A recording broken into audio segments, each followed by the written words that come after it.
Hey everyone, Dr. Liesel and PT here, and we're talking this week about abundance and mainly about redefining it in our lives. And this is something I don't necessarily just see with women, but if you know from my other live streams, I do work predominantly with women.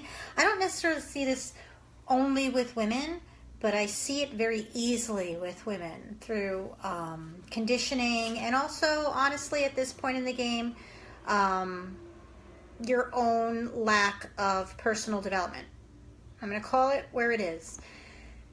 We can play victim, or we can decide we were victimized in some way and then decide to move on. It's not always easy. Sometimes I do see that sometimes come out where people say, well, it's so easy for you to go do something. Well, it's not like I didn't work at it. It's not like I didn't work at it to have an abundant mentality. I mean, I'm the first one who was brought up in a household of scarcity mindset. And, I can get into my whole thing, but I mean, if you looked at my Instagram or you see some stuff I put in, I'm pretty transparent. I mean, I grew up in a household where there was a lot of scarcity mentality for various reasons, a lot of fear, a lot of, but I'm grown up. I'm a grown up now. So we're talking about abundance. And yesterday we spoke a little bit, hey Brian, how are you? We spoke a little bit about the little wins and like changing our boundaries in terms of like where we can fill ourselves up to become more abundant. And now I want to talk about who's in charge of your abundance game. My husband will find that funny, I think, for a little private reason. But Performance Edge Lacrosse, that's his company. That's inspiring me because of just a little ongoing little inside joke there. But, who are we allowing to be in charge of us getting, of us receiving, whether it be a better paycheck or better, more love in our life or more time in our day or whatever. What are yesterday we talked about, maybe some of those little wins, seeing where we actually do have more than we need, not being as blind. But today I want to talk about, the not enough. Like if you're sitting in a place where it's not enough, you're not enough. It's never enough time. I never have enough time. I never have enough sleep. I never have enough, this or that. I never have enough. It's going to be so hard to be in charge of your own abundance game with that mentality. For example, it's a consistent theme, no matter what the problem really is. Today I spoke already to two, new mompreneurs, health entrepreneurs, and I spoke to a pain client, wellness pain client, and worked with her. And I am going to speak to a health coach. I'm going to tell you, it's all going to be the same story today. I didn't have the time, or I expected a lot more. And it's like we're handing over our filling of our buckets to other people. So far today I heard that children under the age of 10 were in charge of someone's game there, of how they were playing their life game. That in terms of, that it was actually situational where, thanks, Bri, situational where there was, obligations on their role, where it was the role that was in charge of their abundance game for themselves. And when I'm talking about the abundance game, I'm saying like taking a breath for themselves, self-caring. And self-care for them that week might have been, while you're launching your stuff, you need to be mindful that you practice what you preach. Because that feeling of more, not enough, what else can I do? It's going to come down at you on the time that you have your rest time as a crash and burn. You're going to feel like so low from that high that it's going to feel like a crash and burn. It might be that your abundance is taking the time and changing people's perception of what their story is, and understanding that you're going to ask for your story to work out for you. It might be, taking the lead to be selfless versus selfish, and flipping that. flipping that story. It might feel selfish not to be taking the time for yourself because you say, I should be doing this in my role here, or I should be doing, but it's actually selfless of you because you've been, thinking of something that would make you happy and give you joy, and therefore you'd be a better clinician or a better husband or a better wife or a better parent if you actually met that need in yourself. It might be a matter of finding something important. Yesterday we talked about you can do it. Yeah, you can feel yourself and you can get it done. Hey, Melissa, how are you this week? I still want to meet and assist you, so let me know when I can be of assistance. Maybe you don't need any brainstorming anymore, but let me know. Maybe, you can do it all, and you can have all that, be filling, because maybe you're getting things going. This is another thing I see. You suddenly have this success. What we worked on in coaching worked. We are manifesting. We are doing things. We are feeling better. And all of a sudden we decide that's our limit. That's as good as I can feel right now.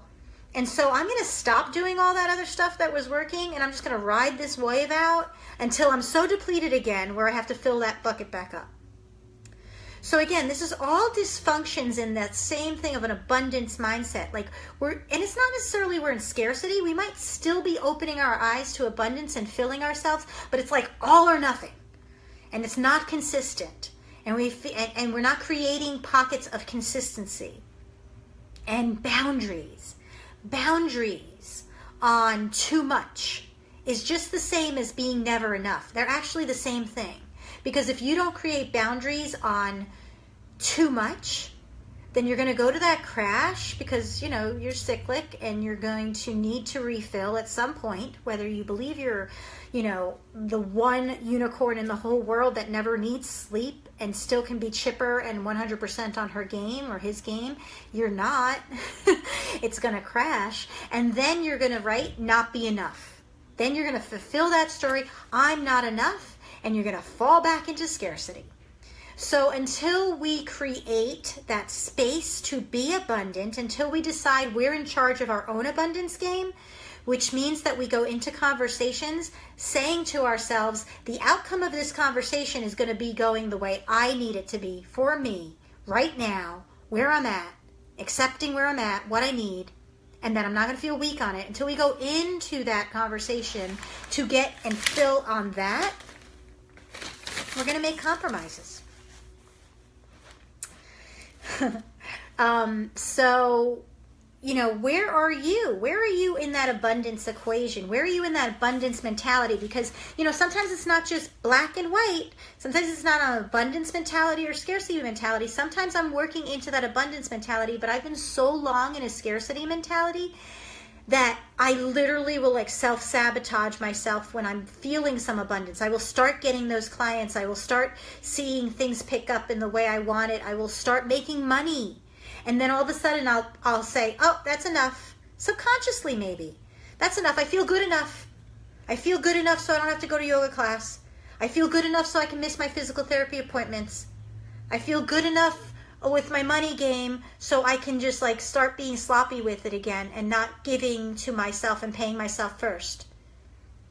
Those kind of things. So where are you? Where are you? Let me know. If you're on right now and you know where you are, let me know.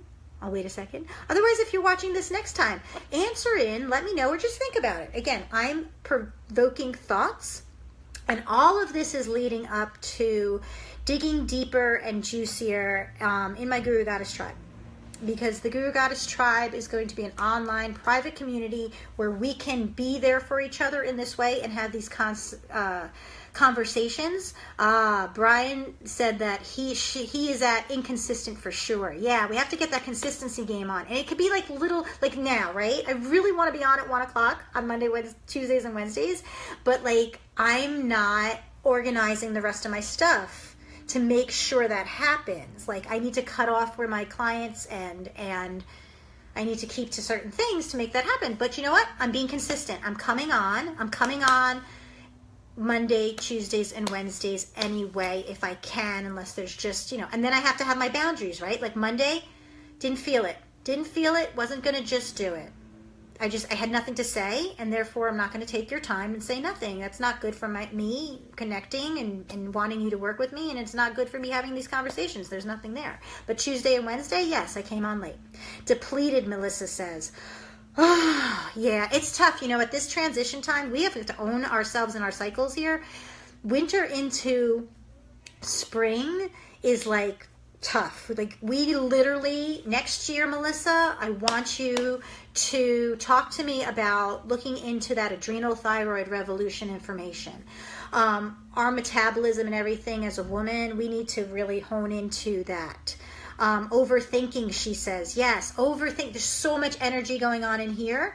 We go into, and that actually goes into that SOS cycle that Aviva Ram talks about, that I'm in a mini course on right now that I bring into the Goddess Tribe with their wellness app and everything. That's another thing. Having a wellness app is something, you know, so what do we need to remind us? And it might be these chats coming on, and it might be that a reminder that comes in, you know, that app that kind of clicks on us and says, drink your lemon water every morning, because we do tend to think a lot, and that brings us back. It grounds us. It grounds us. So having a practice, a ritual practice for that grounding. Go barefoot at 2 o'clock every day. Stick your feet on the ground. If you can't go outside, do it. Something like that, as simple as that. Because that gets us consistent, and then that fills our bucket. So those are really two great shares. Thank you, Brian and Melissa, in terms of where you are in that abundancy equation. Sometimes we're just scared to have a lot, right? Because we know, if we subconsciously know we get depleted, and we subconsciously know that we're inconsistent, we don't want chaos in our life.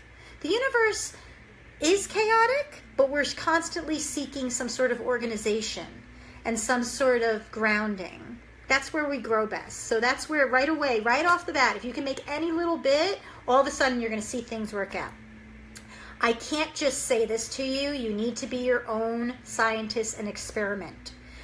I tell everyone it's not poppycock until you actually try it. And then you can come back and tell me you did what I said and it didn't work. And then we have to talk and make sure you actually like heard what I was saying and that you could do that. But you know, more times than not, you might be right. But more times than not, people are just telling me out of their past experience.